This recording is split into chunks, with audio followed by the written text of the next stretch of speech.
Book of 2015, which won the International Latino Book Award and was shortlisted for the Kirkus Prize in Young Readers Literature, the Andrew Norton Award, the Locust, the Mithio Piak Award, and named one of Esquire's 80 books every person should read. You can find his thoughts on writing, reading dispatches from his decade-long career as a New York City paramedic, and hear his music at his website, on YouTube, and on Twitter.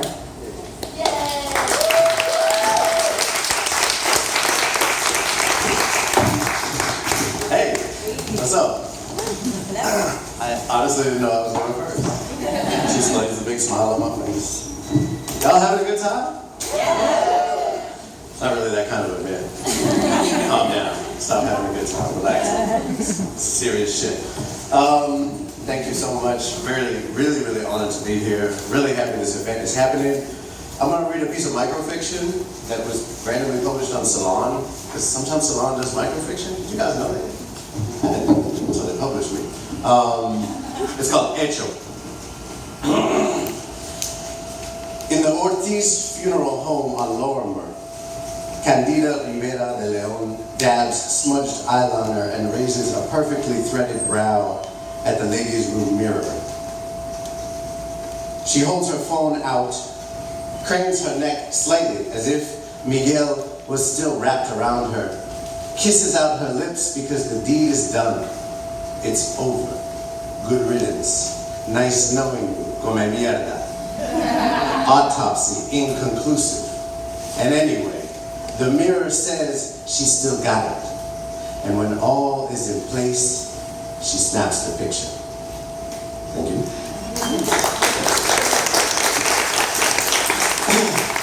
So they were like, okay, we want you to read a little bit, and then we want you to talk a little bit. You have 6 minutes. Which is actually very cool, because that makes you get your thoughts together quickly. There's this story that Mos Def tells on one of his albums where the search and rescue folks are going around New Orleans after Katrina looking for survivors, and it's days and days after the storm, and they find this old woman just walking through the rubble and the destruction. And the rescue guy's like, what happened? What's going on? Where have you been? And she looks back at him and she's like, where have I been? Where have you been? Motherfucker. She obviously doesn't say motherfucker, but that story is what comes to my mind every time someone comes up to me at one of these events and asks me how things are going with diversity in publishing. Because we're all over here saying, where you been? And publishing is looking at us like, where you been? And we're like, motherfucker, been here. It's 2016 and we're giving ourselves slaps on the back for recognizing the basic, singular truth that the world is not as white as the bookshelf. That's a problem. That's not okay.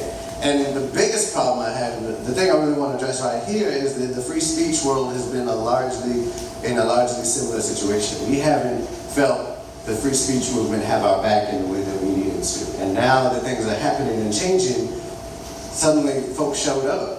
And I'm glad that they did. But the work now means it can't just be a moment where we drop a banner, pat ourselves on the back, and we're done. It has to be a sustained movement, like the kind that Toni Morrison called for back in 1980 when she asked us to be a part of a militant and pugnacious writers movement that will change the world. That's what has to happen still. That call still matters, and we need the anti-censorship people, we need the publishing people to be as outrageous as we have been, to take the same risks that we have taken as writers of color, particularly women of color, particularly Black women writers, who have really put their careers and their lives on the line, whether it's online, in the streets, in the publishing houses, all across this country, to make the change to recognize this basic human truth of our existence. We are here.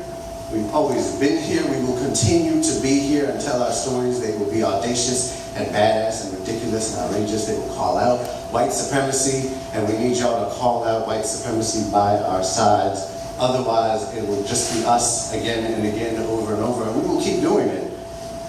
But for the change to happen, we need this entire coalition to be ridiculous and responsible and accountable and be able to talk trash to each other and understand the truths that sometimes when we call you out, we're doing it because we love you and because we need you to be by our side. They're call outs out of love. When we say that a book is fucked up, It's because we need it to do better, because literature sometimes is our only friend in this ugly world. That's really what I wanted to say. I'm excited that we're having this moment right now, because this moment, as Hamilton says, is not just a moment, it's a movement. So may it grow, and may we always get bigger and better and be our better selves, our truer selves, fall deeper in love with books and the world and the people around us, and change the world. Thank you.